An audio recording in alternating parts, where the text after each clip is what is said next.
ग्यासू जी, ये क्या कर रहे हो आप यहाँ खेत में? और कर रहे हैं यहाँ पे झाड़घाट काफ़ी हो गया है, बंजर हो गए खेत सारे हमारे, तो इसमें आप क्या कर रहे हो? और ये जो आपने लेटर लिखा है तहसीलदार को, तो कृषि भूमि के उपलक्ष्य में और अपनी भूमि अपने नाम करने के लिए, तो ये क्या है? ऐसा है कि जैसा कि हम पहले ही कह रहे थे कि बिखरी खेती का मतलब एक यही होता है कि हमारे यहाँ चकबंदी नहीं हो पाई। सदियों से हमारे यहाँ बिखरी खेती है, हिमाचल में भी बिखरी खेती थी, लेकिन आज वहाँ पे काफ़ी अच्छी बागवानी कृषि योजनाएं वहाँ पे लग रही है। हमारे यहाँ अभी तक इन्होंने चकबंदी नहीं की है, और जिसकी वजह से अब बंजर हैं भाई। आधे लोग प्लान कर गए हैं, आधे लोग है नहीं, खेती नहीं कर रहे हैं, तो बिना चेक के ये बंजर ही होनी है। दूसरा जो मैंने लेटर लिखा है उसमें 2 चीज़ें मैंने मांग की है अब, जो बहुत ज़रूरी है, और ये समझ में हमारे पौड़ी के लोगों को नहीं आएगा।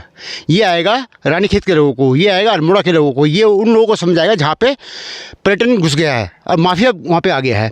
क्या है कि हमारी ज़मीनें गोल खातों में हैं सदियों से, हमारे दादाओं के टाइम से। और अब क्या है कि जैसे अब ये इसलिए लिख के दिया है मैंने अपनी तहसीलदार को कि मेरी खेती या तो चेक में करे। अगर चेक में हमारे गांव के लोग नहीं मानते हैं तो कम से कम मेरी जो भूमि है, जहाँ भी है, जैसे भी है, उसको मेरे नाम पे किया जाए। अभी मेरे नाम पे नहीं है, क्या है, गोल खाते में नाम है, और वही ज़मीन मेरे चाचा की लड़की के नाम पे, मेरी ताऊ की लड़की के नाम पे भी वही खेत नंबर है। अगर आप अपना खाता खतौनी निकाल के देखोगे तो राजस्व गाँव में उसमें 2-3 गाँव आ जाएंगे और सबके नाम आएंगे खाता खतौनी के अंदर। तो मेरा ये मानना है कि मेरे बच्चों को ये नहीं पता कि मेरे खेत कौन से हैं। कल मान लो यहाँ पर चकबंदी हो जाती है या डेवलपमेंट होता है, मेरे बच्चे आना चाहते हैं, तो कैसे उनको पता लगेगा मेरा खेत कहाँ है? और ये मामला क्या हुआ कि अभी रानीखेत में और झलोड़ी के अंदर की बात कहें, अल्मोड़ा में कई जगह ऐसे हो रहा है कि जो लोग दिल्ली में रहते हैं या बम्बे रहते हैं, और हमारे संज्ञान में आया कि उनकी ज़मीन 6 खातेदारों ने बेच दी।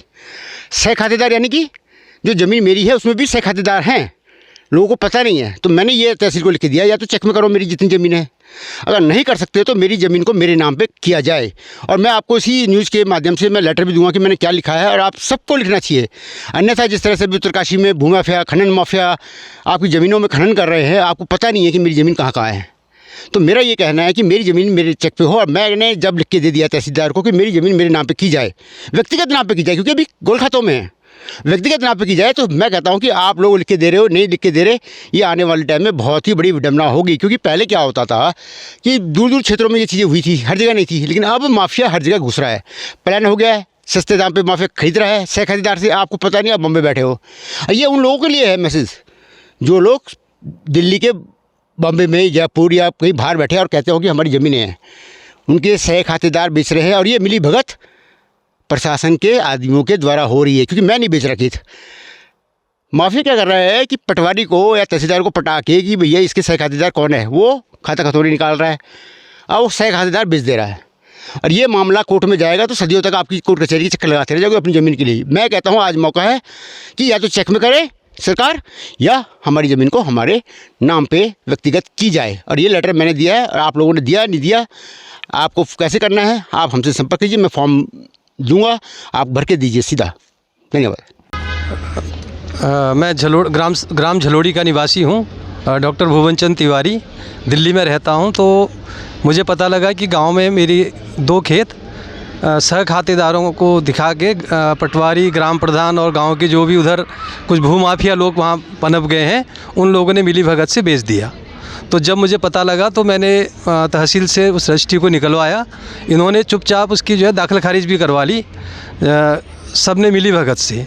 जब रजिस्ट्री मैंने निकलवाई तो हमने पता किया तो जिस व्यक्ति ने वो खेत बेचा था वो उस गांव का निवासी भी नहीं है, और वो कुछ लोगों ने मिलजुल के उसको कुछ बहला फुसला कर या कोई लालच देकर उससे कहा कि ये खेत आपके नाम आ रहा है तो आप इसकी रजिस्ट्री कर दीजिए। लोगों ने लालच में कर दिया। जब हमें पता लगा तो मैंने फिर उनके खिलाफ़ जो है मुख्यमंत्री पोर्टल पर भी शिकायत की, वहाँ पर थानाध्यक्ष को भी शिकायत की, तहसीलदार, जिलाधिकारी सबको शिकायत की। जब कहीं से मेरी समस्या का समाधान नहीं हुआ तो मैंने फिर जो है कोर्ट में केस डाला। तो मेरा जो है रानीखेत जिला न्यायालय में, अल्मोड़ा जिला न्यायालय में जो है मुकदमा चल रहा है, और जिसमें अभी जो है मेरे बयान दर्ज हो गए हैं, जिसमें जो ख़रीदने वाला जो क्रेता है वो दिल्ली का है और वो नहीं आ रहा है, उसकी तरफ से एक्स पार्टी डिसीजन हो गया है। लेकिन जो बेचने वाला है अब वो उसी रानीखेत में रहता है। अब देखते हैं आगे उस केस में क्या होता है। आपको ये पता था कि मेरी ज़मीन है, दाखिल खाना मेरे नाम है, दादा प्रधान के नाम पे गोल खातों में ज़मीन है, इसका क्या आपको खमियाजा भुगतना पड़ा कि मतलब कि 6 खातेदार बेचे जाते हैं? सर, खामियाजा इसलिए भुगतना पड़ा कि वहाँ पर सारी ज़मीनें गोल खातों में हैं। लोगों को पता ही नहीं है इस चीज़ का जो है। जैसे हम सोचते हैं कि ज़मीन मेरी है, लेकिन अगर आप उसको खतौनी निकालते हैं तो उसमें देखें 20, 25, 50, 50, 60, 60 तक उसमें सहखातेदार हैं। तो इसलिए जो है वहाँ के जो भूमाफिया लोग हैं ये काम सारा वो कर रहे हैं। वो वहाँ उन्होंने सब खाता खतौनी निकाल रखी है, सबका रिकॉर्ड निकाल रखा है। हमको जानकारी नहीं कि हमारे खेत कहाँ कहाँ हैं, लेकिन वहाँ के जो दलाल हैं, भूमाफिया हैं, उनको एक एक व्यक्ति के बारे में जानकारी है कि इनका खेत कौन सा है, कहाँ है, उसमें कौन सा खातेदार है। उसको जो कमज़ोर सा होता है, जो साइन कर देता है, लालची होता है, जिसको पैसे की आवश्यकता होती है, थोड़ा सा लालच देकर उसके द्वारा वो ज़मीन को दूसरे के नाम रजिस्ट्री करवा देते हैं। कहने का मतलब ये है कि हम इस गलती में ना रहें कि खेत मेरे हैं और ये कहीं जाने वाले नहीं है। हाँ, हम बिल्कुल एक मुहिम आज हम लोग यहाँ ये जो चकबंदी मुहिम है या ये भू कानून का है या जो मूल निवास कानून है, ये सब इनका एक ही उद्देश्य है कि पहले वहाँ पर पहाड़ में लोगों के खेत बचे रहें।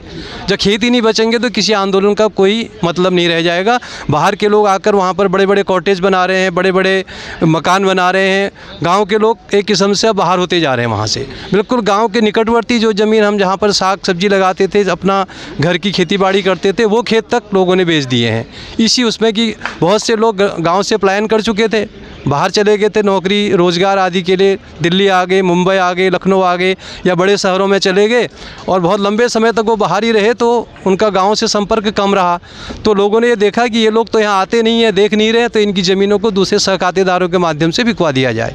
तो ये जो चकबंदी मुहिम है या जो भी ये मुहिम चल रही है, इसका उद्देश्य ये है कि लोगों के खेतों को बचाया जाए और उन खेतों को गोल खातों से निकाल कर, अगर वो चकबंदी नहीं कर रहे हैं तो अगर शासन उसमें अक्षम है या उनको नहीं करना है, उनकी मंशा नहीं है चकबंदी करने की, तो कम से कम लोगों की ज़मीन को उनकी व्यक्तिगत नाम से कर दी जाए, ताकि जो लोग बाहर भी हैं तो उनकी ज़मीन पहाड़ों में सुरक्षित रहे। जब भी वो जाना चाहें तो अपनी ज़मीन पर अपना कब्जा लेके जो भी कार्य वो करना चाहें उसको कर सकते हैं।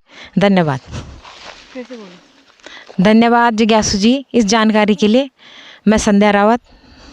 जय उत्तराखंड। पहाड़ से जुड़ी खबरों को वॉइस ऑफ माउंटेन्स आपके लिए लगातार ला रहा है। यदि आपने हमारा चैनल अभी तक सब्सक्राइब नहीं किया तो प्लीज सब्सक्राइब कीजिए, घंटी बजाइए, शेयर कीजिए, कमेंट्स कीजिए और लाइक जरूर कीजिए। देखते रहिए वॉइस ऑफ माउंटेन्स।